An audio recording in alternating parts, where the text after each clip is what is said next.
So for those of you that have not been practitioners of magic and may have stumbled on my videos or my channel in your search of how to begin, and for those of you that want to work with the Necronomicon, I think that you should really start elsewhere before getting to work with it, because it is an advanced text. So, in terms of starting a magical practice, begin with meditation and visualization. I know I made a video on visualization, and I will, if I can figure out the annotation things, I'll put one up right here. So, basically, meditate. There's tons of videos on it. There's groups that you can join, that like med mobs or even meditation clubs. There's different organizations such as Ananda Marga, which is a yoga organization that really focuses on meditation in everyday life. Even researching Buddhism, you can find a lot on meditation that helps to clear the mind and also builds the skills of being able to focus your will and intent on a single,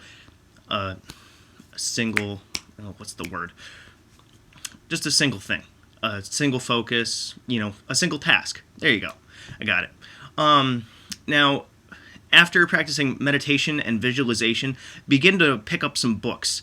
Go to Barnes & Noble. That's what I did. I went to Barnes & Noble, and I'm dating myself by saying this, but Borders, back when it was open. And I got a bunch of different books to get a good background. Some of the authors I suggest are Christopher Penkzak. He has The Inner Temple of Witchcraft and The Outer Temple of Witchcraft. Then there's Silver Ravenwolf with the big Book of Shadows that she has, and To Light a Sacred Flame, To Ride a Silver Broomstick. Those books give a lot of practical building blocks to begin a spiritual practice when it comes to ritual format proper, how to pick a deity. And then you can really start getting a little bit more eclectic with it. I think his name is Donald Michael Craig. He has a modern magic book. That one, it's not that well organized, but there's a ton of information in there for those of you that want to go into ceremonial magic. I know that there was another book that I saw that was called Low Magic that has to do with just really practical applications that doesn't involve all the psychodrama and setting up an entire ritual room and going through casting the circle, calling the quarters, etc., etc. A couple of basic skills that you're going to need to build: meditation, visualization, being able to feel energy. There's energetic practices that you can begin to work with, and there's even some techniques that you can learn if you can find somebody to teach you, such as Reiki, and pranic healing. There's that simple technique of rubbing your hands together and then going like this and focusing on it, and you could actually feel the kinetic energy or the energy itself in your hands, and you try to push your hands together, you can actually feel some resistance. That's the electrical energy in your body and the spiritual energy around you of your aura that you are beginning to manipulate in practices like that. So that's a couple tips on where to begin. I'm trying to think if there's anything else. Oh, yes. Ritual tools. Begin to do some research on what wands or athames. I have videos on that. I can see if I could put those up.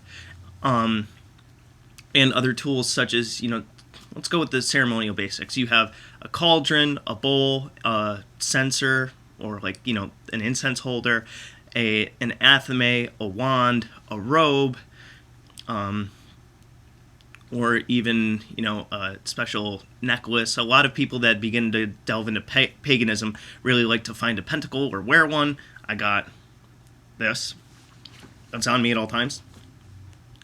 And really treat it like exercise. Begin to practice daily or nightly, depending on when you feel most energized, and meditate.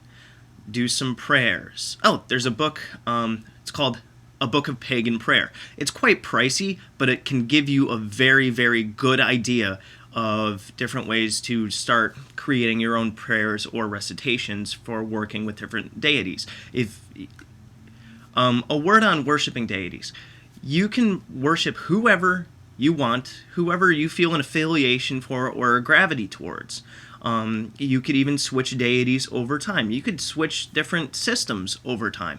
You might begin working with, Norse mythology and then discover that, Egyptian deities kind of fit you better. I myself went through, Celtic and Egyptian and even, I think, Greek at one point, and then I kind of stumbled onto the Sumerian Babylonian pantheon and with the Necronomicon, and that's why and that's where I am. There's plenty of different books that you can find. Even go to a discount bookstore. I myself have one that's a couple towns over. They have a ton of pagan books that you can grab for cheap. There's even plenty of PDFs online that you can find for free and begin to study those. There's two sides to this: research and practical application. Do a lot of reading, figure out what kind of system works for you, give it a try, see if a certain ritual format works for you, see if something doesn't. Like the lesser and higher banishing rituals of the pentagram don't really work for me, but I know a couple of friends that they swear by it, that it's fantastic and can help cleanse an area. Really go with whatever feels good to you. So that's a couple of points on where to start with magic. I'll probably make a couple more videos on building blocks of how to build your own magical practice, particularly with tools, meditation. I already made the visualization one, and just different ritual format. If I can get a mobile camera, I might be able to demonstrate some rituals for you guys so you can get more of an idea on it. So keep looking at the videos that I have up for an idea of how to begin magical practice, how to enhance your own magical practice, and if you want, eventually work up to being comfortable to work with the Necronomicon, because I can guarantee you it's a very transformative system that is going to bring a lot of benefits into your life. Challenges, but benefits. So I hope this video was helpful. Leave me some comments about what different things I can talk about to help you guys with your spiritual practice. Good hunting.